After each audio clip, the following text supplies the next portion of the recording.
ბოლო პერიოდის რეფორმების შესახებ თავდაცვისა და უშიშროების კომიტეტის ხდომაზე დღეს თავდაცვის მინისტრს მოусმენენ. კომიტეტის თავმჯდომარის განცხადებით ლევან იზორიას ანგარიში სისტემაში განხორციელებულ ოპტიმიზაციას ნატოსთან დაკავშირებულ ურთიერთობებს და სხვა მნიშვნელოვან საკითხებს შეეხება.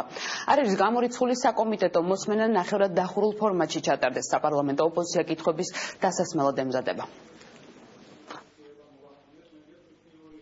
ყველა ნაბიჯი გადადგმული თავდაცვის უწყების რეფორმირებისთვის მიმართული იყო ჩვენი თავდაცვის უნარიანობის გაძლიერებისკენ, ჩვენი სამხედრო მზადყოფნის გაძლიერებისკენ, ნატოს მიერ განსაზღვრული სტრატეგიული მიმართულებების ფარგლებში იქნებოდა ეს მდგრადობის გაძლიერება, იქნებოდა ეს დაფინანსების კუთხით თუ სხვა მიმართულებებით, მათ შორის საერთაშორისო ჩართულობით, ჩვენი თავსობადობისთვის ნატოსთან და ჩვენ სტრატეგიულ პარტნიორებთან, ასე რომ ამის მყარი ლეგიტიმაცია გვაქვს, მყარი საერთაშორისო აღიარება და ამ პროცესს ჩვენ ლოგიკურ დასასრულამდე მივიყვანთ. ჩვენს კომიტეტში რამდენიმე მოსმენა უკვე გაკეთდა, იგივე ოპტიმიზაციასთან, გაწევასთან, რეზერვთან დაკავშირებით, ამიტომ მაქსიმალურად ინფორმირებული ვარ მიმდინარე პროცესებზე, თუმცა კიდევ ერთხელ ვიმეორებ, ჩვენი ვალდებულება ასევე დაუსვათ თუნდაც ისეთი კითხვები, რომელზეც პასუხები ვიცით, მაგრამ საზოგადოების ინფორმირების მნიშვნელობიდან გამომდინარე, რომ ეს კითხვები დავსვათ. ამიტომ